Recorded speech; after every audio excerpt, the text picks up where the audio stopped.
The sky above Ethon 4 was on fire. It had not always looked like that. Once that sky was a deep shade of violet during the day and filled with soft, silver stars at night. The Selhari people had looked up at it for thousands of years. They had written songs about it. They had named the stars and told stories about them to their children. But now the sky was broken. It was full of smoke and light, the wrong kind of light, the kind that came from burning ships, from explosions high in the atmosphere, from the slow and terrible work of a fleet that had come not to visit, but to destroy. On the ground in the deep stone corridors of the great council hall, Elder Archivist Vainsol stood very still and watched a screen. He was old even by Selhari standards. His body was tall and thin, like most of his kind, with long arms that bent at two joints instead of one. His skin, if you could call it that, was a dark, deep blue, and it gave off a faint glow. All Selhari glowed. It was part of their biology, a soft bioluminescence that got stronger when they felt strong emotions and dimmer when they were tired or sad. Right now, Viansol's glow was very dim. It had been dim for 3 days. Around him, the council hall was full of noise. Other council members moved back and forth, shouting at each other, waving data slates, pointing at projection screens that showed maps of the planet's orbital defense line. What was left of it? The Vorkai had hit the outer defense grid first, then the mid-range stations. Now they were working on the inner ring, and after that, there would be nothing standing between the planet's surface and the full force of the 7th Conquest Fleet. Counselor Devon Ray, a younger Selhari with bright orange markings on her arms, rushed past Van Sol and grabbed his shoulder. Van Sol, she said quickly, the defense minister needs the historical archive on Vorkai attack patterns. Past invasions, tactical data, anything we have. Can you access it? Yes, Van Sol said. I can access it. Then go, there's no time. There is also, he said slowly, not looking away from his screen. No point. Devon Ray stared at him. Her own glow flickered with frustration. What do you mean there is no point? We have to fight. We have to... The Vorkai have taken 14 worlds in the last 60 years, Vainsol said calmly. All 14 of them had defense grids.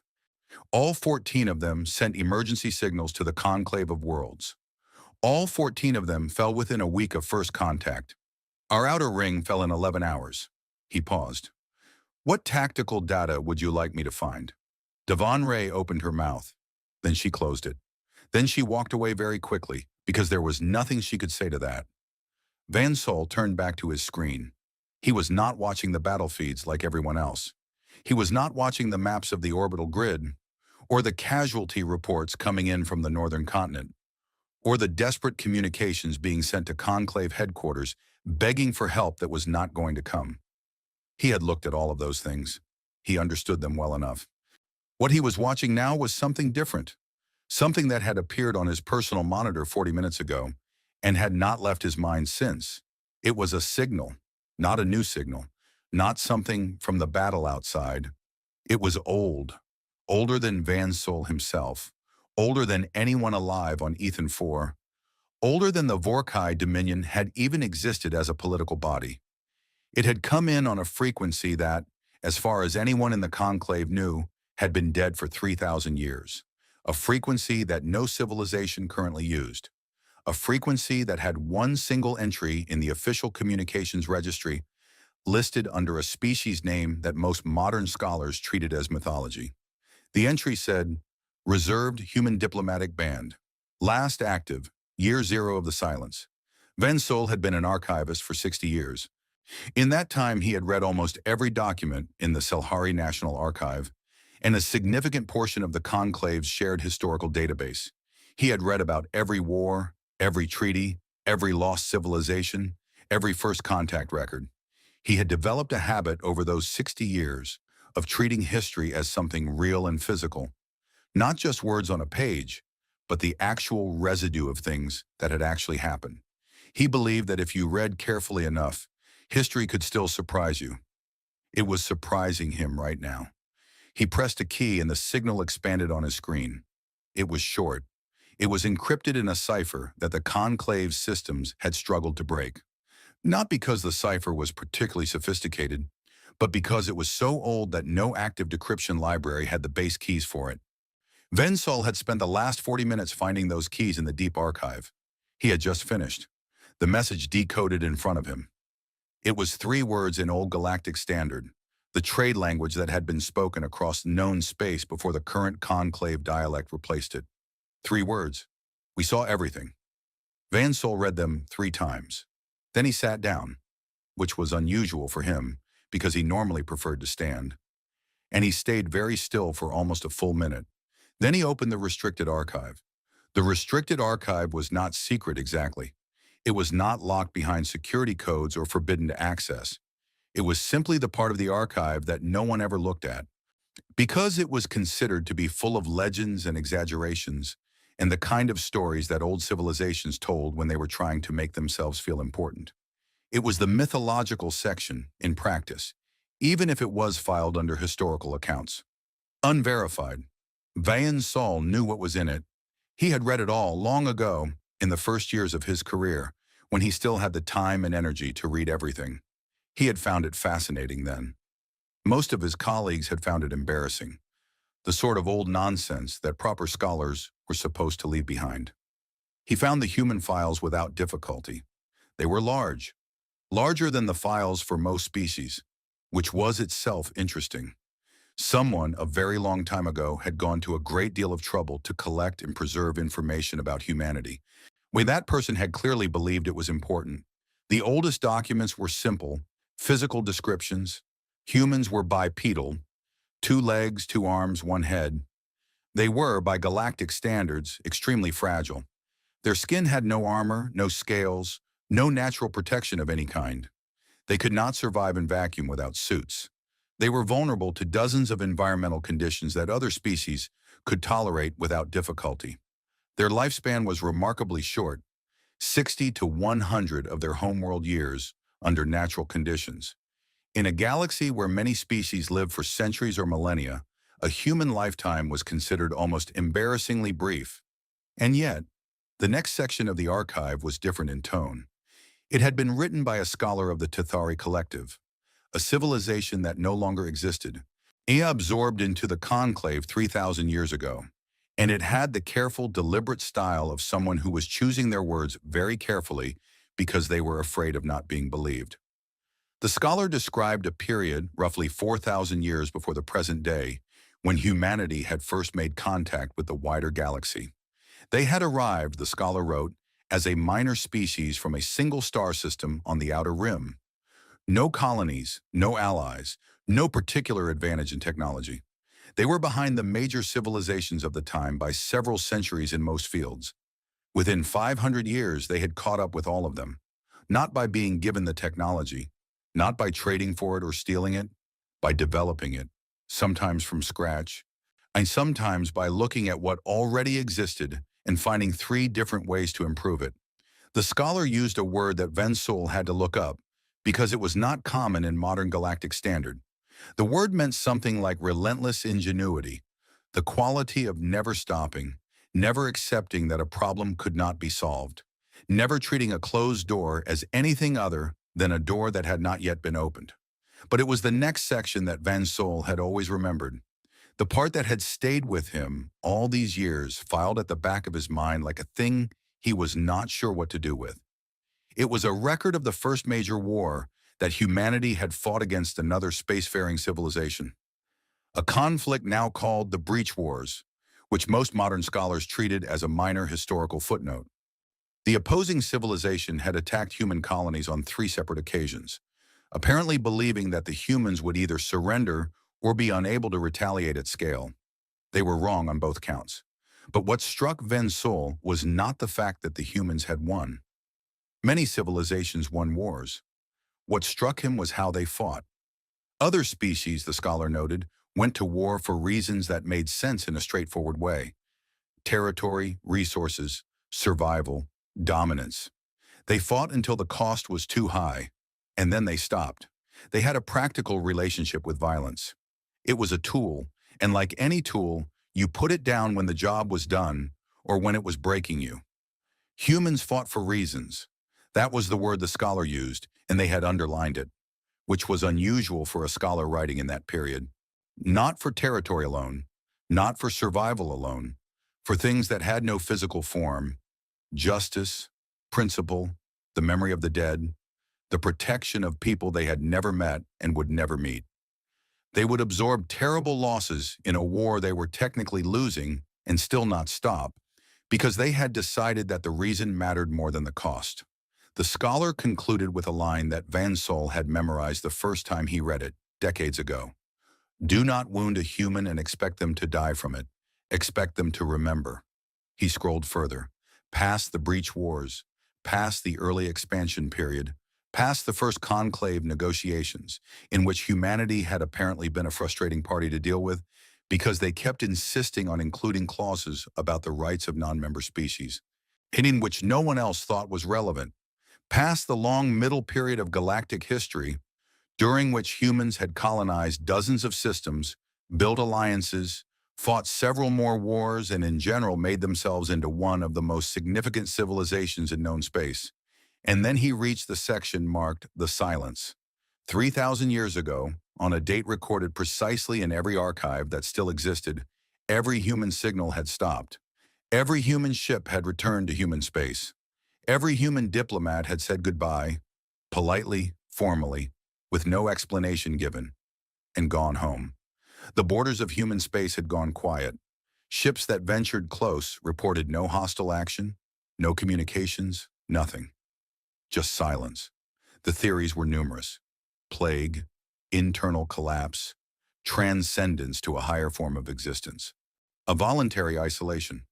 Some scholars had argued they had simply died out, that the short lifespan had finally caught up with the civilization as a whole, or that some internal conflict had burned them down to nothing. Van Sol had never fully believed any of those theories.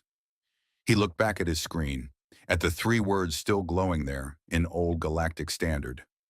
We saw everything. A sound made him look up. It was one of the younger archive assistants, a Salhari named Fenlo, who worked the overnight monitoring shift and mostly kept to himself. Fenlo was standing in the doorway of the main archive room with a look on his face that Van Sol had not seen before. A wide, stunned expression, his glow pulsing in rapid, irregular flashes, which meant extreme surprise. Elder Van Sol, Fenlo said. His voice was not quite steady. Hanam, the Deep Space Relay Network, the Outer Rim sensors, they've just sent a priority alert. Van Sol was already standing. What did they detect? Fenlo opened his mouth, closed it, tried again. Ships, he said. A lot of ships, moving in from the Outer Rim. They're moving faster than our sensor models say is physically possible, but the readings are consistent across 17 separate relay stations, so the system is certain it's not an error. He paused. The Vorkai BattleNet has flagged it too. Across all their encrypted frequencies, there's been nothing. Complete silence. For the last 4 minutes. Van Sol felt something he had not felt in a very long time. Not hope exactly. Not yet. Something quieter than hope. Something that felt like a very old door. One that had been closed for 3,000 years. Should it be beginning very slowly to open? How many ships? He asked. Fenlo looked at his data slate. He looked at it again, as if he expected the number to change if he checked a second time. It did not change. He looked up at Van Sol. We don't have a number, he said. The sensor net can't count them. There are too many. Outside, the burning sky flickered. For a moment, just a moment, the sounds of the Vorkai bombardment seemed to pause, as if even the weapons were uncertain what to do, as if the war itself had heard something and was waiting to see what came next. Van Sol turned back to his screen. He looked at the three words one more time. Then he looked out through the high stone window at the damaged sky, at the smoke and the fire, and the distant shapes of enemy ships still hanging in orbit like dark stones. Oh, he thought about what he had read all those years ago, about a civilization that had never learned to put things down, that remembered everything, that had looked at the galaxy 3,000 years ago and made a decision, a quiet, deliberate, patient decision, and then disappeared to carry it out. He thought about the signal on the dead frequency. We saw everything. He thought about the Vorkai going silent, and for the first time in 3 days, Vane's soul's glow began to brighten. "Fenlo," he said quietly. "Yes, Elder." "Wake the full council, all of them, right now." He paused. "And tell them to look at the outer rim sensors. Tell them to look carefully." He folded his long hands together and continued to stare at the sky. "Tell them that I believe something that has been asleep for a very long time has just opened its eyes." Fenlo hesitated. "And if they ask me what it is?" Van's soul was quiet for a moment. The burning sky reflected in his eyes. His glow was steady now and growing. "Tell them," he said, "that it is the answer to every distress call this galaxy has ever sent into silence and heard nothing back." He looked at the 3 words on the screen one last time. "Tell them the humans heard us," and they came. Outside in the cold dark far above the burning world, the outer rim sensor net was still counting, still trying to find an upper limit to the number of ships moving in perfect formation across the edge of known space. It had not found one yet. The formation moved on, patient and precise and absolutely enormous, the way a thing moves when it has been preparing for a very long time and is finally, at last, done preparing. It moved toward the light. It moved toward the fire. It moved toward Ethon 4, where a world was burning and a very old archivist was standing at a stone window with his hands folded and his glow burning bright for the first time in days. And it did not slow down. War Master Drek Khan had never lost a campaign. This was not something he said out loud very often, because in Vorkai culture, boasting about your record was considered a sign of insecurity. A true warrior did not need to announce his victories. His presence was the announcement. But it was a fact, and it was a fact that defined him in the same way that bones defined a body. It was the structure underneath everything else, invisible, but holding it all up. He was large even by Vorkai standards. His people were reptilian in nature, thick-scaled, heavy-boned, with broad, flat heads and eyes set wide apart for excellent peripheral vision. Most Vorkai were a dull brownish-gray color, the color of the rocky homeworld they had come from. Drek Khan was darker than average, almost black, with deep green markings along his neck and shoulders that indicated his rank and bloodline. He wore no ceremonial armor on his command ship. Ceremonial armor was for parades and political events. On a warship in the middle of a campaign, he wore his rank insignia and nothing else, because anything more would have been a performance, and he did not perform. He stood at the main tactical display of the Vorkai Pride, his flagship, the largest warship in the 7th Conquest Fleet, and watched the final stages of the Selhari orbital grid collapse with the calm satisfaction of someone watching a thing they expected to happen, happening exactly as expected. "Outer defense ring is fully neutralized, War Master," said Fleet Commander Aerith Sol, standing to his left. Aerith Sol was young for her rank, fast-thinking, extremely efficient. She was one of the few officers Drek Khan allowed to brief him without being spoken to first. "The inner ring will fall within 6 hours. After that, the planet's surface is open." "Good," Drek Khan said. "The Selhari Council has sent 3 additional distress signals to Conclave headquarters in the last 2 hours," Aerith Sol continued. "No response as expected. The Conclave has no military force positioned within response range, and their nearest member state with independent warships is 11 days away at standard transit speed." 11 days, Drek Khan said. "We'll be done in 4. He was probably right. The campaigns always went the same way. The target civilization had a defense grid that looked impressive on paper and fell apart under real pressure. They sent signals asking for help. No help came. They either surrendered or died in place. Either outcome was acceptable to the Vorkai Dominion. A civilization that surrendered could be put to work. A civilization that fought to the end was removed as a future problem. Both had their practical value. It was, Drek Khan felt, a very rational system. He was about to ask for the latest surface mapping data when a sound on the other side of the bridge made him turn. The sound was unusual, and which was why it caught his attention. It was the sound of a Vorkai officer being surprised. A sharp, involuntary intake of breath, followed by sudden silence. Vorkai officers were not supposed to be surprised. They were supposed to be in control of their responses at all times. When one of them made that sound, it meant something was genuinely wrong. The officer was Sivak, the fleet's chief intelligence analyst. Sivak was a small Vorkai, smaller than average, with lighter coloring and quick darting eyes. He was not a warrior in the traditional sense, and he knew it, which was why he had gone into intelligence work instead of field command. He was very good at his job. He was usually the calmest person in any room because he had a habit of knowing things before they became problems. Right now, he did not look calm, and he was standing at his station with his eyes fixed on his screen, and his scales doing the thing Vorkai scales did when their owner was under stress, laying flat and tight against the skin, making him look thinner than usual. Sivak, Drek Khan said. His voice was neutral, which from a Vorkai War Master meant you have exactly one chance to explain yourself. Sivak looked up. He glanced at Arith Sol, then back at Drek Khan. Then he said in a very quiet voice, War Master, I need to show you something. I think it should be a private briefing. Drek Khan looked at him for a long moment. Then he nodded once and walked to the side chamber off the main bridge. Sivak followed. The door closed behind them. The side chamber was small and functional. A table, 4 seats, a wall-mounted screen. Drek Khan stood rather than sat, which he almost always did.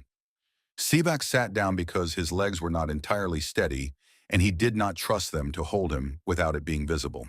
The outer rim sensors have detected a large formation of unidentified vessels approaching from deep space, Sivak began. I'm certain you'll receive the full report shortly. The formation is very large, larger than any fleet in current conclave records. He paused. When the initial alert came in, I did the standard procedure. Cross-reference against all known military forces, all known species, all on-record fleet movements. He paused again. There was no match. Which means it's either a sensor error or an unknown contact, Drek Khan said.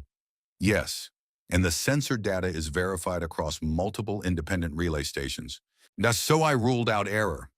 Sivak's claws moved briefly over the edge of the table, a nervous gesture he would normally have controlled. So I went to the full archive, not just current records, deep archive, historical files going back 3,000 years. He looked at the War Master. I found a match. Drek Khan said nothing. He waited. Sivak pressed a key. The screen on the wall came to life, showing a file header. The date on the file made Drek Khan's eyes narrow slightly. 3,000 years ago. The file was classified at the highest level, a classification designation that Drek Khan had seen on files before, but rarely, and only for things the Dominion wanted very thoroughly forgotten. This file, Sivak said, is the record of the 7th colonial contact event, year 3004 before present. It is not taught in military academies. It is not included in the standard historical record. It has been reclassified to this security level twice in 3,000 years, each time by a different Dominion administration. He folded his hands on the table. I only found it because the search algorithm I used was looking for fleet signature patterns, not historical events. It matched on a signal characteristic from the archive. What is the contact event? Drek Khan asked. Sivak told him. 3,000 years ago, a Vorkai colonial expansion fleet, 40 warships, a significant force for that era, had been operating on the outer rim of explored space. They had encountered a small, recently established colony on a minor planet. The colony was inhabited by a species not yet formally registered with the wider galactic community. In the species was bipedal, soft-skinned, and had no orbital weapons. The fleet commander, a war master of the old order named Geth Bon, had assessed it as a trivial conquest. The fleet had moved in. None of them came back. Drek Khan was quiet for a moment. 40 ship, he said. 40 ships, Sivak confirmed. The colony had no fleet, no orbital weapons. What it had, according to the partial transmission recovered from one of the Vorkai vessels before all signals were lost, was a very large number of inhabitants who were apparently not willing to wait for formal engagement. The transmission describes them using their own colony infrastructure as weapons, accelerating metal cargo containers at Vorkai vessels using their freight loading systems, reprogramming the colony's automated mining equipment to target ship hulls, taking captured Vorkai weapons from the first boarding parties and using them before the boarding parties had even finished their attack. He paused. The last transmission from Geth Bon's vessel says, And I am reading directly. They are not fighting like a colony defending itself. They are fighting like something that has been waiting for an excuse. Drek Khan was looking at the screen now, not at Sivak. His eyes were moving across the data. The colony species, he said. What were they? Sivak said the word. It was a short word, one syllable. It was a word that, in most modern galactic archives, appeared under the category of extinct or mythological civilizations. It was a word that, when spoken in the right context, made certain very old scholars stop what they were doing and pay close attention. Human, Sivak said. When the word sat in the room for a moment, Drek Khan turned and looked at him. His expression had not changed. It almost never did. But there was something behind his eyes that Sivak, who was very good at reading Vorkai faces, identified as the earliest, most controlled stage of a reaction that the War Master was working very hard to keep from becoming visible. Humans, Drek Khan said, are extinct. They have been gone for 3,000 years. They are a footnote in pre-conclave history. Yes, Sivak said. That is what every current archive states. He pressed another key. A second file opened. But I found something else. In the same deep archive section, a record from 1,100 years ago, midpoint between the silence and the present day, in which a conclave survey vessel, in operating near the outer boundary of what was formerly human space, detected signs of active construction on a planetary body. Large-scale construction. The survey team filed a report. The report was reviewed at conclave level and classified. The classification reason given was, prevent public disorder. Sivak looked up. Someone knew, War Master. At some point, someone knew they were still there, and the decision was made to say nothing. The room was very quiet. Drek Khan moved to the window. Outside the ship, space was dark and cold, and full of the distant wreckage of Selhari defense platforms. He looked at it without seeing it. He was thinking very rapidly, in the precise, undecorated way he always thought about tactical problems. The formation on the outer rim sensors, he said. I believe it is them, Sivak said. Yes. You believe they have been in their own space for 3,000 years, not dying, not collapsing, building. I believe so. Show me the sensor data on the formation. Sivak displayed it. He had already run the numbers 3 times, hoping to find an error. There was no error. The formation was moving at a speed that exceeded anything in the current conclave's technological range. Not by a small amount, but by a significant factor. The energy signatures were unlike any recorded drive technology. And the count kept growing, because the outer rim sensor net was still resolving the full shape of the formation, still working its way through the data, and the number it had reached so far was already the largest fleet figure Sivak had ever seen in any record, historical or current. Drek Khan looked at the number. He said nothing for a very long time. Then, how long do we have before they reach Ethon 4 system? At their current speed, approximately 9 hours. Finish the planet before they arrive. Sivak hesitated. This was not something he would normally do with a War Master. Sir, if the historical record is accurate, if this formation is what I think it is, then finishing the Selhari operation is unlikely to change their response. Based on the colony contact event, based on the message they have sent. What message? Sivak had been hoping to delay this part. The formation transmitted a signal approximately 40 minutes ago. Very short, 3 words in Old Galactic Standard. He read them. We saw everything. Drek Khan looked at the sensor display for a long moment. At the shape of the formation, growing clearer as the relay stations updated. At the speed readout, which had not decreased. At the energy signature, which no Vorkai engineer would have been able to fully explain. Send the cultural files on humans to my personal terminal, he said finally.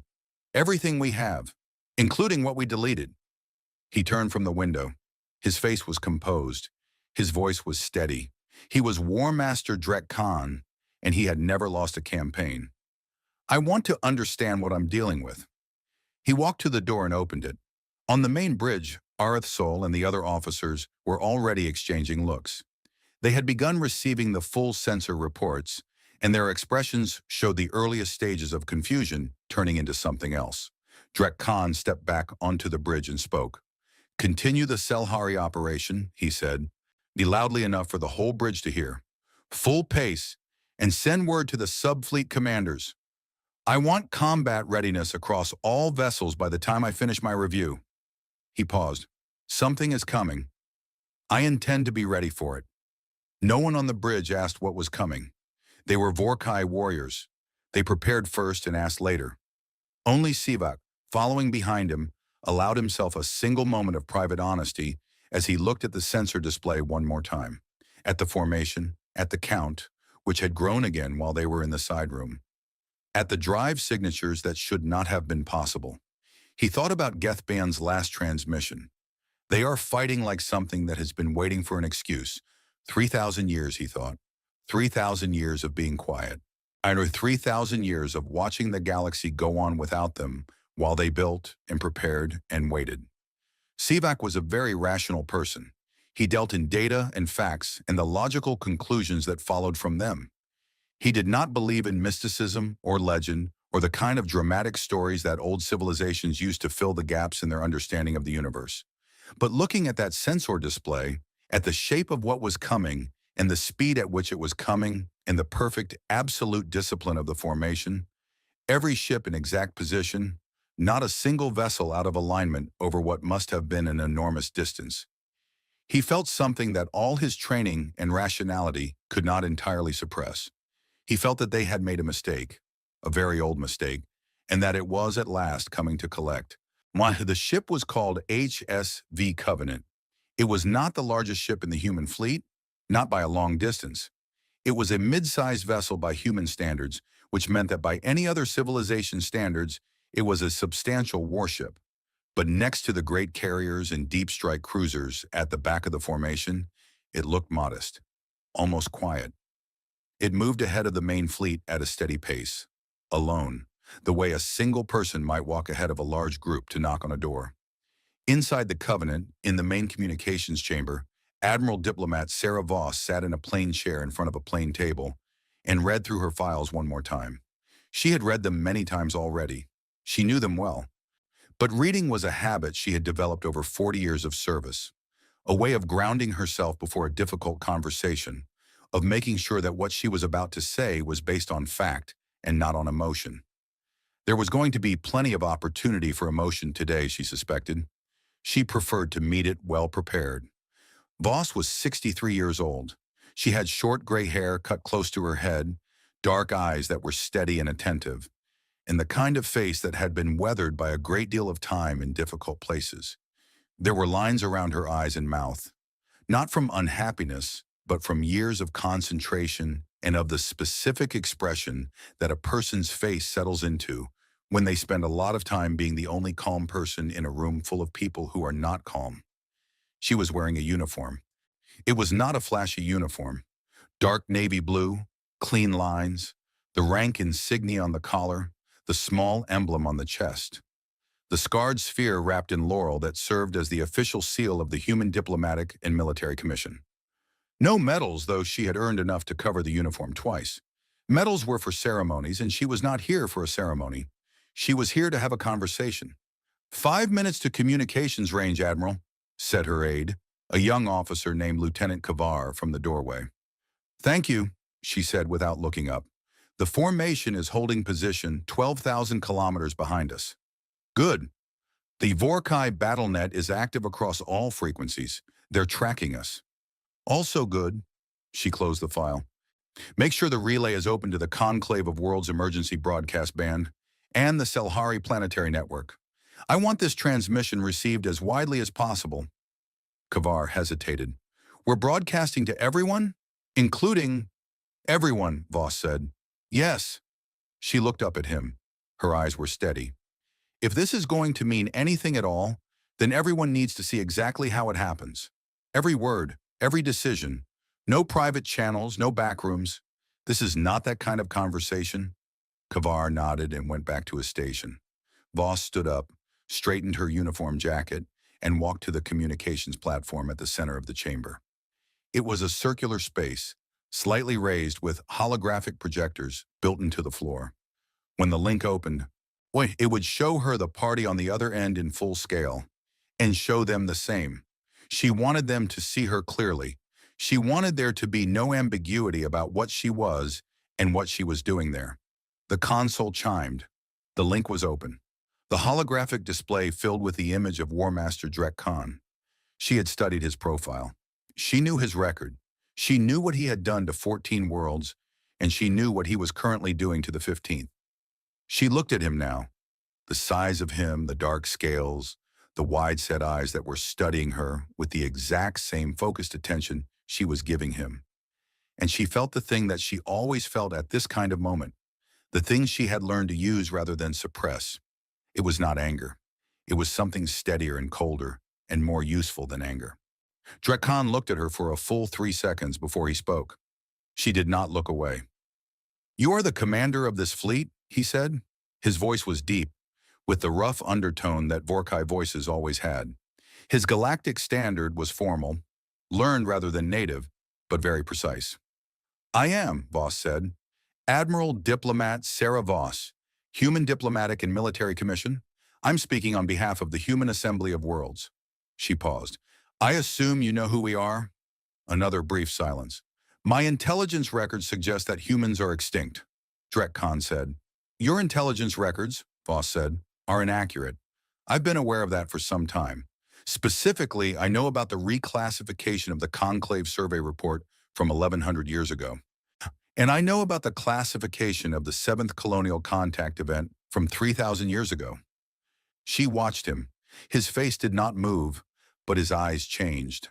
A very small shift, the kind that a person who had studied Vorkai expressions for as long as she had would recognize as a controlled reaction to something unexpected.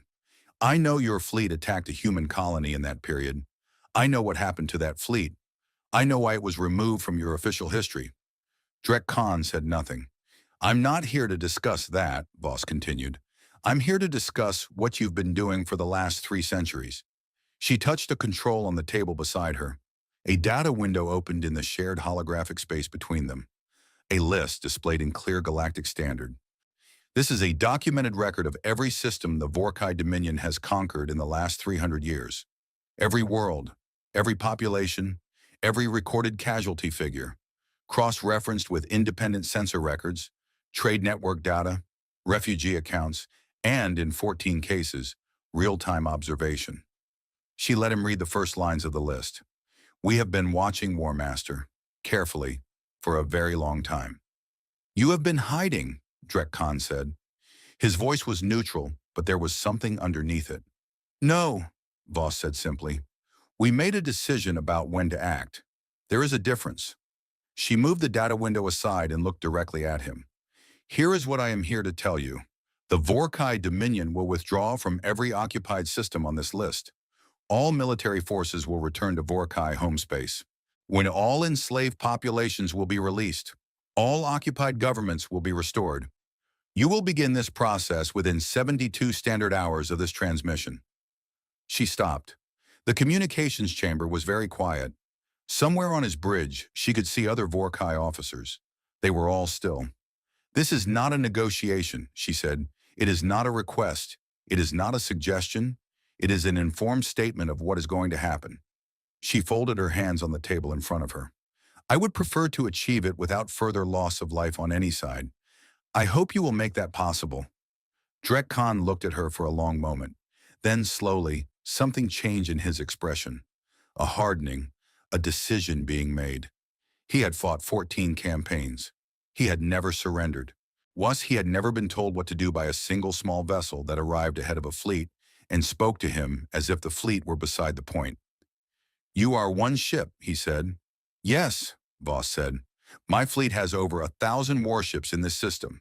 You have sent a single vessel ahead of yours, and you are telling me what my civilization will and will not do." He said it without heat, the way a person states a fact that is so obvious it should not need to be stated. "You understand how this appears?" "I understand exactly how it appears," Voss said. "I need you to understand what it means." He gave an order. She could not hear it, but she saw the officers on his bridge move. She watched the tactical feed on her secondary screen and saw the Vorkai fleet begin to move. 1,000 warships beginning to reposition, forming up, and pointing toward the Covenant. She did not change her expression. War Master, she said. He looked at her. I want to show you something, she said. Before your ships get any closer, I want to show you what we've been doing, so that you understand the situation clearly. That is all. You can make whatever decision you want after that, but I want your decision to be an informed one. She nodded to Lieutenant Kavar. The Covenant did not move. It did not raise its shields, which it had not lowered because they had never been raised. It simply sat in space, alone, and waited. On every Vorkai ship that was now moving toward it, every navigation system, every drive system, every weapons control panel, every tactical calculation computer went dark. Not damaged, not destroyed, simply offline. Locked the way a door is locked. There, present, completely intact and entirely inaccessible. On the open communications channel, which was still broadcasting to every conclave receiver and every Selhari network and every independent relay in the region, there was a sound. It was the sound of 1,000 warship bridges suddenly becoming very quiet as the officers on each one reached for their controls and found nothing responding. Drek Khan had not reached for anything. He was standing exactly where he had been standing. His face was completely still. Voss spoke again, and her voice was exactly the same as it had been. Calm, direct, neither triumphant nor apologetic. We've had access to your systems since we crossed into sensor range, she said. We did not use it before now, because I wanted to make the request through proper channels first. That is how we do things. She looked at him. We've also been reading your fleet communications for the last 9 hours. We know what your intelligence officer found in your archive. We know that you know who we are. She paused. War Master, your ships are not damaged. Your crews are safe. I am going to restore your systems in a moment. I am asking you, in the time between now and then, to seriously consider your answer.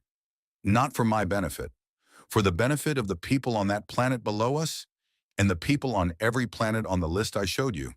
She nodded to Kavar again. The Vorkai systems came back online. Now, she said, and her voice was a few degrees quieter, not harder.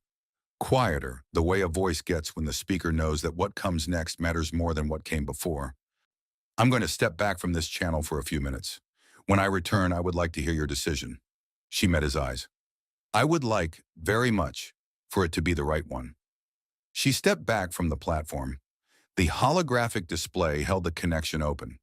On every receiver, on every ship, on every planetary surface that was watching the emergency broadcast, the Covenant sat in space, small and still and entirely alone, and behind it, barely visible at the edge of sensor range, the first outline of the human formation began to resolve. Not fast, not dramatic.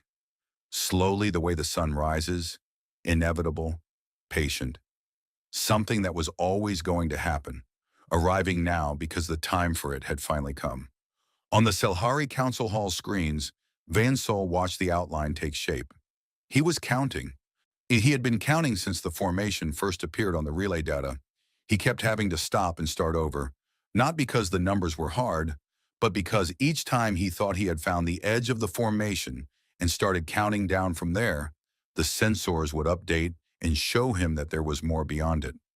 On Drek Khan's bridge, Sivak was also watching. His claws were folded on his station panel, and he was very still. He had run the new numbers, the updated counts from the formation resolution. He had looked at the fleet strength comparison figures. He had looked at the drive technology readouts and the energy signature analysis and the weapons profile data that human ships had apparently not bothered to mask. He thought, we are looking at what 3,000 years of preparation looks like. He thought we should have left that colony alone. And in the space between the Covenant and the approaching edge of the human Armada, the stars were very clear and very cold and very, very numerous, like all the years that had passed since the silence, each one burning quiet and patient in the dark, waiting for this exact moment. The channel stayed open. The formation kept resolving. Drek Khan stood on his bridge and looked at the screen and said nothing. And somewhere deep in the cold silence of the bridge, where no one could hear it, the question began to form in his mind. The question that had never needed to be asked in 14 campaigns. The question that the entire Vorkai Dominion had not asked in 3,000 years of expansion. Because there had never been anything in the galaxy that made it necessary. What are you people? Nadrek Khan opened a private channel. This was, in itself, an unusual thing for him to do. All of his other communications with opposing forces had been short, formal, and one-directional. He spoke. They listened. He told them what was going to happen. Then it happened. That was how campaigns worked. There was no back and forth, no dialogue, no need for a private line to a single vessel that had parked itself between his fleet and its target and was waiting with the patience of something that had learned patience over a very long time. But the weapon systems had gone dark, and then come back, and the formation at the edge of sensor range had continued to resolve, continued to grow, continued to reveal itself as something that did not match anything in the Vorkai tactical database. Juan and Sivak had shown him the updated fleet comparison numbers with the expression of a person who would very much like to stop knowing what they know. So Drek Khan opened a private channel. My question, he said, when Voss returned to the platform and the link confirmed private, was not rhetorical. Voss looked at him. I know, she said. Sit down if you'd like. This is going to take a few minutes. He did not sit. Vorkai commanders did not sit during active engagements. But he stayed on the channel, which was its own kind of answer. Voss sat. She was quiet for a moment. Not gathering herself, she was already gathered, but taking the brief space between one thing and the next that she always took when a conversation was about to go somewhere that mattered. I'm going to tell you about Earth, she said. Your homeworld, he said. And yes, she folded her hands on the table. Most species, when they describe their homeworld's history to an outsider, start with the good parts, the achievements, the discoveries, the things they're proud of. I'm going to start differently. She told him about war, not the wars humanity had fought with other species. Those came later. She told him about the wars humans had fought with each other. Thousands of years of it. Continent against continent. Nation against nation. City against city. She described the scale of it plainly, without softening the numbers. Tens of millions dead in single conflicts. Whole populations erased. Landscapes turned to ash. She described weapons that humans had invented specifically to kill large numbers of other humans as efficiently as possible, and how those weapons had improved, and generation after generation, because humans were very good at improving things even when those things were terrible. Drek Khan said nothing. He listened. His expression was the expression of someone who expects to hear a story about weakness and is not hearing that. We nearly destroyed ourselves, Voss said. Several times, not once. Not by accident, by choice, by the choices of people who decided that what they wanted was worth the cost, and then found out that the cost was too high only after it had already been paid. She paused. We also developed, in the middle of all that, the idea of rights. The idea that every person, not just the strong ones, not just the ones from the right bloodline or the right nation, every person had a basic claim on dignity and safety and the ability to make their own choices. She looked at Drek Khan. We invented both genocide and human rights, sometimes in the same century. That is what we are. He was quiet for a moment. That is a contradiction, he said. Yes, she said. We know. We have been living inside that contradiction for a very long time. It is not comfortable. She paused. But it has one practical effect that I think is relevant to your situation. We are the only species in the known galaxy who has experienced from the inside what happens when the strong decide that the weak simply don't matter. We did it to ourselves. We know exactly where it leads. We know what it costs. However, we are incapable of seeing it happen to someone else and treating it as someone else's problem. On every receiver that was still monitoring the broadcast, which was most of them, because the emergency relay was still open, because Voss had said she wanted everyone to hear this, and no one had shut it down. The words moved outward across the star systems at the speed of light. In the conclave headquarters, a chamber full of senior diplomats from 12 different species had stopped their own emergency session to watch the feed. Some of them were old enough to have read the historical files on humanity, and they sat in the careful stillness of people hearing a confirmation of something they had half believed for a very long time. In the archive room on Ethan 4, Vainsol had stopped moving. He stood in front of his screen and watched and listened with the full, concentrated attention of someone who has waited their whole life to see a thing they were told was only a legend. Fenlo, standing beside him, spoke quietly. Elder Van Sol, she's describing us, what the Vorkai did to our colonies. She's describing it to him directly. Yes, Van Sol said. He did not look away from the screen. She's telling him the history of her own species to explain why they came. Yes. Fenlo was quiet for a moment. That is the strangest way I have ever seen someone deliver an ultimatum. It is not an ultimatum, Van Sol said. An ultimatum says, do this or we will hurt you. She is saying, do this because it is right. And if you choose not to, we will still stop you, but we would rather you understood why. That is different. He paused. That is, if the archive is accurate, very human. Back on the Covenant, Voss had moved to the reason for the silence. She described it without drama, simply, clearly, the way she described everything. 3,000 years ago, humanity had looked at the galaxy and seen a pattern. Not a new pattern, a familiar one.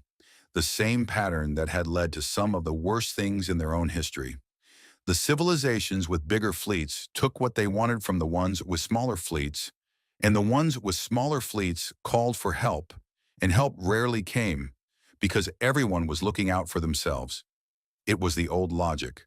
The logic that said might was right and the strong owed nothing to the weak. We had that argument on our own world for thousands of years, Voss said. Every time we thought we'd settled it, it came back. And every time it came back, people died. A lot of people. She looked at the War Master. When we came out into the galaxy and saw the same argument being made at a larger scale, we had a decision to make. We could try to stop it from inside. Join the conclave, make alliances, try to influence things slowly. Or we could do what we have always done best, which is to go home, look at the problem clearly, and build something that could actually fix it rather than just push it around. You abandoned the galaxy, Drek Khan said. The word he used was not quite abandoned. It was a Vorkai word that meant something closer to withdrew from your obligations. No, Voss said. We made a long-term decision. There is a difference between leaving and withdrawing. When you leave, you stop caring. When you withdraw, you are preparing to come back, she paused. We watched. The whole time. Everything that happened. We recorded it. We built a complete historical record of every conflict, every conquest, every civilization that was taken apart by someone bigger, including this one. She gestured briefly toward the data file she had shown him earlier. We didn't disappear. We just went quiet, and we built. For 3,000 years, Drek Khan said. It was not a question. For 3,000 years, Voss confirmed. Because if we were going to come back and say that what you were doing was wrong, that preying on civilizations that can't defend themselves is wrong, we needed to be in a position where we could do more than just say it. She met his eyes. We needed to be able to make it true, not just for today, permanently. There was a silence. Not an uncomfortable silence, a thinking silence. Then Drek Khan said something that surprised her. He said it quietly, as if he was not entirely sure he wanted to say it out loud. My civilization has no word, he said, for what you're describing. Voss waited. For stopping something, he said. Not because it threatens you. Not because you were ordered to. Not for gain or territory or survival. Because it is the right thing. He seemed to be working through the concept in real time, turning it over with the careful attention of someone encountering an idea that has no framework in their existing worldview. We have words for honor in battle, for loyalty to the fleet, for the glory of conquest. We have no word for what you are describing. I know, Voss said gently. How is that possible? He asked it without hostility. He asked it the way a person asks a question they genuinely cannot answer. A civilization that would spend 3,000 years preparing to stop something they don't benefit from stopping. That would come here to a system that is not theirs, to protect a species they have never met. We've met them now, Voss said. In a way. And do it not for territory, not for resources, not for any reason a rational calculation would justify. He paused. It is not rational. Voss almost smiled. It was a very small thing. A brief upward movement at the corner of her mouth. You're right, she said. By a certain kind of calculation, it isn't rational. The cost is very high. The benefit to us, in material terms, is almost nothing. She looked at him steadily. We came anyway, because some things matter more than the calculation. That is something our history taught us the hard way. We are not interested in the galaxy learning it the same way we did. The private channel held both of them in silence for a moment. Then there was movement on his bridge. One of the sub-commanders, a larger Vorkai with aggressive coloring, moving with the fast certainty of someone who had already made up his mind, stepped into frame behind Drek Khan and spoke loud enough for the channel to pick up. His name, as Voss later learned, was Sub-War Master Greth Von, and he had come up through the Dominion's hardest campaigns and believed with genuine conviction that the only real answer to any challenge was the one that came from a weapons array. He was not interested in the conversation. He was not interested in what the human was saying, or what Drek Khan was thinking, or what 3,000 years of careful preparation looked like from the outside. He was interested in the fact that there was a single enemy vessel in range, in a planet below that was not yet finished, in a fleet behind him that was still capable of fighting, and that the only thing stopping all of those things from resolving in the obvious way was a war master who was standing on his own bridge having a conversation with a small, soft-skinned creature on a medium-sized ship. He spoke 4 words. We do not surrender. And then he gave the order. Not to Drek Khan, to his own ship. A direct order to his personal command vessel and the 6 ships closest to it. A strike formation, angled toward Ethan 4, weapons hot, moving fast. Not toward the Covenant, toward the planet. Because Greth Von was not trying to win anymore. He was past that. He was making a point. He was saying, in the language that he understood better than any other, we are Vorkai and we do not bend. And if we cannot win, then we will at least make sure that we take something with us. Drek Khan turned from the screen. His face had changed. Not to anger, but to something older and heavier than anger. Voss was already on her feet. She looked at the tactical feed on her secondary screen, at the 7 Vorkai ships breaking formation and driving hard toward the planet's surface, and she closed her eyes for exactly 3 seconds. 3 seconds that she used to take in the full reality of the situation, that she had been close, very close, and that sometimes close was not close enough, and that now there was a planet below them full of people who were counting on the next set of decisions being made correctly. She opened her eyes. She looked at Drek Khan, who was still on the channel, who was looking back at her with an expression she would later describe to her log as the face of someone watching 2 worlds collide and not being certain which one they are standing on. She said, I'm sorry this happened, truly. She paused. But I made a promise to the people on that planet. I intend to keep it. She turned to Kavar. She did not raise her voice. She did not change her tone. She gave the order with the same calm that she had used for everything else. And the only difference was the weight underneath it. The weight of someone who has been patient for a very long time and is now done being patient. Open the fleet channel, she said. Tell them to move.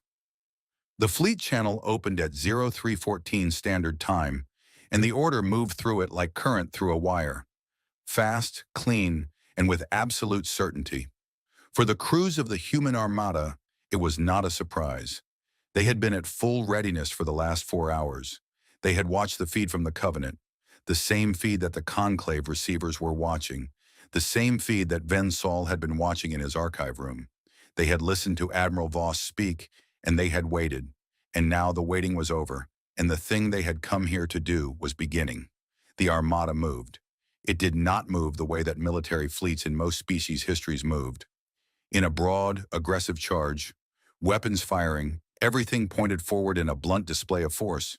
It moved with the kind of precision that only comes from a very long time of practice. Each ship in the formation knew exactly where it was going, and exactly what its role was. There were no redundant orders, no confusion, no delays. The formation split into sections as it moved, some heading for the outer engagement zones, some moving to cover the orbital approaches, some driving straight and fast toward the 7 Vorkai ships that were burning hard for Ethan 4's surface. The 7 Vorkai ships were fast. Greth Vaughn had made sure of that. He had picked the fastest vessels in the strike group when he gave the order, because he was not a fool about tactics, even if his decision was not a tactical one. He believed perhaps that speed would make the difference, that if he moved fast enough, the human fleet would not be able to react in time, that the planet would burn before anyone could stop it, and that would be its own kind of answer to everything Voss had said on that channel. He was wrong, not because the human ships were faster, though some of them were, but because the human fleet had not waited for him to move before it began calculating where he was going. The moment Greth Vaughn had stepped forward on that bridge and spoken those 4 words, the human tactical network had flagged the change in his posture, the shift in his movement, the direction his eyes had been tracking, and had begun adjusting. By the time his ships left formation and fired their drives, 3 human vessels were already in position. The first human ship to reach the intercept point was a midweight cruiser called HWCS Meridian. When it came in on an angle that forced Greth Vaughn's lead vessel to break its trajectory or collide, and it held its angle without deviation, without hesitation, without any sign that the crew on board was concerned about the math of 2 large objects moving toward the same point in space at high speed. Greth Vaughn's lead vessel broke trajectory. It had to. The geometry left no other option. The second and third human ships pushed the remaining 6 Vorkai vessels into a tight corridor, not surrounding them, not firing on them, but using precise positioning to make every angle, except the one pointing away from the planet, geometrically difficult. It was like watching someone herd animals, a comparison that would have enraged Greth Vaughn if he had heard it, but one that several Selhari watching the orbital feeds would later use in their accounts. But the most important thing was the 7th ship, the one at the back of Greth Vaughn's formation, the one that had broken a little late, the one that found itself in a gap that the 2 flanking human vessels had not quite closed in time. It was the largest of the 7, Greth Vaughn's own flagship, the Vorkai Iron Fang. And it had not broken trajectory. It was still aimed at the planet. At this range, a ship the size of the Iron Fang, moving at the speed it was moving, had enough mass and momentum to cause catastrophic surface damage if it hit. Greth Vaughn was not, at this point, planning to pull back. He had made his decision. He had said what he believed. The Iron Fang was going to complete its run. On the bridge of the HSV Covenant, Voss watched the tactical feed and felt the thing that she always felt at this kind of moment. Not fear, but a clear and complete understanding of what was at stake and what it was going to cost to do the right thing. She opened the direct channel to Meridian.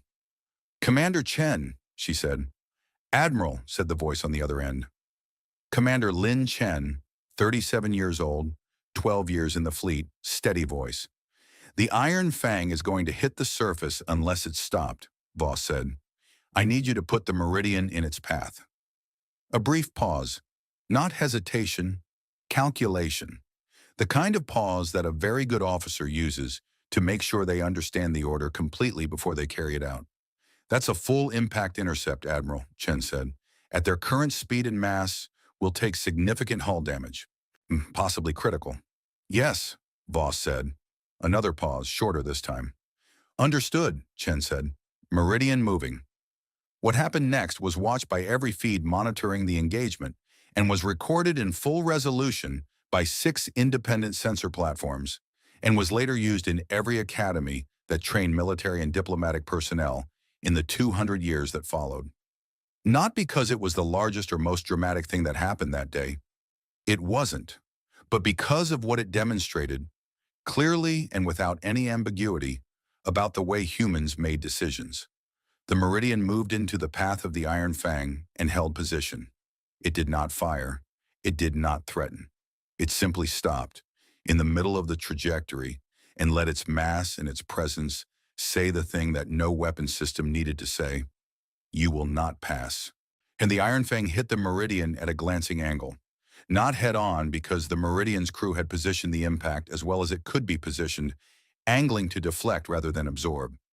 The sound of the collision, picked up on the Selhari orbital monitors, was a deep, resonant strike, like a bell being hit hard.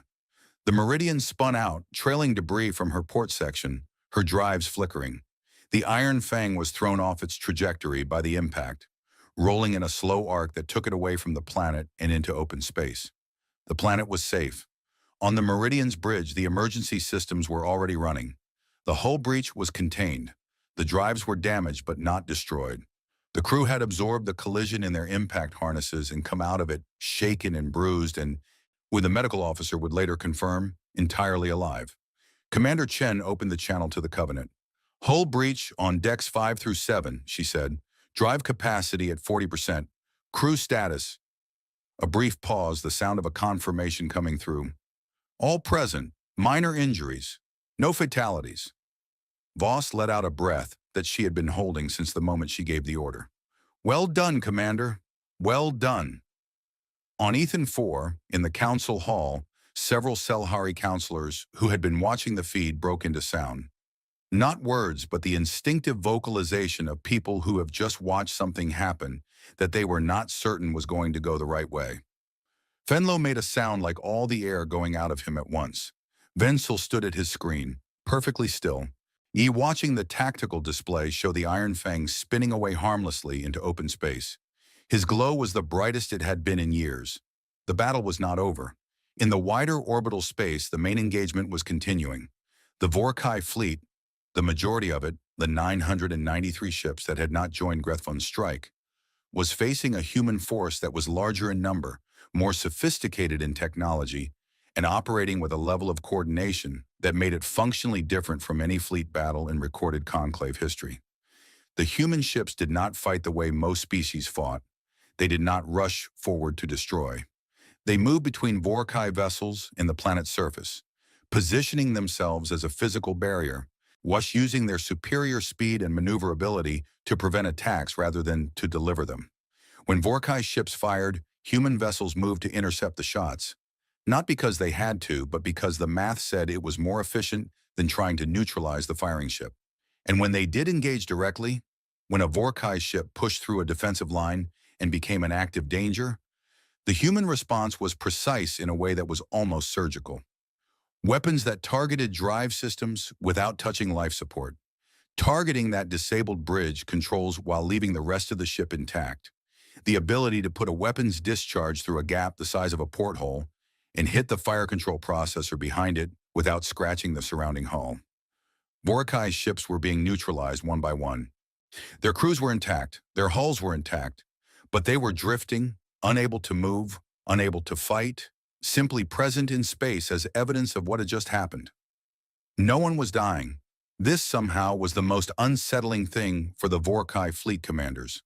They understood combat. They understood destruction. They did not understand an enemy that seemed to be putting as much effort into not killing them as any conventional force would put into doing the opposite. Sub-War Master Grethvon, in the drifting Iron Fang, found the emergency communications working and screamed orders into his channel for the remaining active Vorkai ships to fire, to charge, to die before they surrendered. Some of them listened. Most of them, looking at the drifting, silent shapes of their neutralized companions and at the precise, impatient human ships moving between them and their objectives, made the calculation that their fleet commander had made in a side room of the Vorkai Pride several hours earlier. The calculation that said, "This is not a fight we are going to win." Drek Khan was still on the Covenant's channel. He had been watching the engagement from the beginning. He had said very little. He had watched his ships being neutralized without being destroyed, one by one, with the efficiency of a cleanup operation rather than a battle. He had watched Grethvon's strike fail.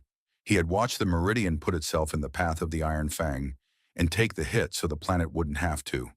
He had watched it all, and something had been happening in him during that watching. Something that the Vorkai language had no word for, which was appropriate, because Voss had said exactly that not long ago. He reached up and removed his command insignia from his collar. It was a heavy engraved piece, rank and bloodline and campaign record, all pressed into metal and worn over the heart. He had worn it for 30 years. He set it down on his command panel and opened the channel. "Voss," he said. She looked at him. "Yes. Tell your fleet to stop." She looked at him for a moment. Then she nodded to Kavar, and the fleet-wide channel opened. "All vessels," she said, "hold position. Maintain defensive lines. Do not engage." She turned back to Drek Khan.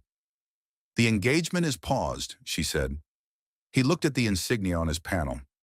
He was quiet for a moment in the way that a very large thing is quiet when it has decided to stop moving.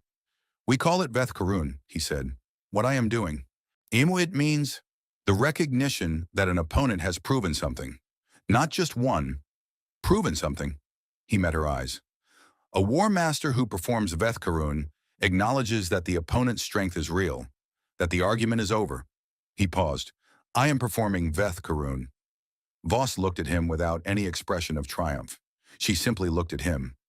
"I accept that acknowledgement," she said, "and I want to be very clear about what comes next, so there is no ambiguity.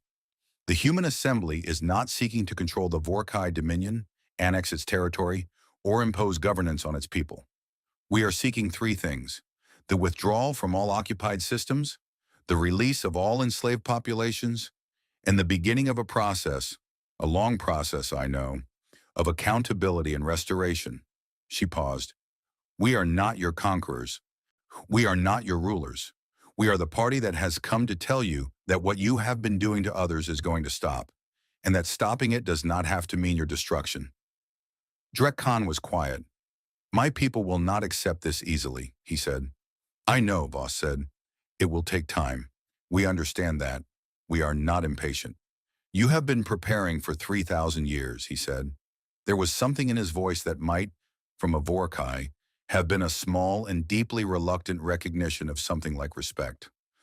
"I suppose not." The emergency broadcast channel, which had been carrying the entire exchange, was still open. In the conclave chamber, the senior diplomats were no longer in their seats. They were standing, most of them, watching the feed with the full attention that important things command. On Ethan 4, the Selhari Council had stopped arguing and was gathered in a single room around a single screen. On dozens of worlds that had survived Vorkai conquest, people who had lost things that could not be replaced were watching in the private dark of their homes and their thoughts. And in the archive room on Ethan 4, Vayan's soul finally moved. He moved slowly. He was old and the last 3 days had been long, and he walked to his terminal and sat down. He found the file he had been looking for, the archive entry on humanity, the one filed under historical accounts, unverified, the one marked status, unknown, presumed extinct. He deleted the last 4 words. He sat for a moment, looking at the empty space where they had been. Then he thought about what to put in their place. He thought about the signal on the dead frequency, about the formation that the sensors could not count, about the meridian putting itself between a planet and a ship because the math said it was the right thing to do, about what Voss had said on that channel, about the contradiction and the cost and the reason they came anyway. He typed 4 words, status. They never left. He looked at it. Then he added a note in the small text field below, in the old scholar style he had used for 60 years. Note: the archive entry which describes the civilization as dangerous was accurate. The archive entry which describes them as relentless was also accurate.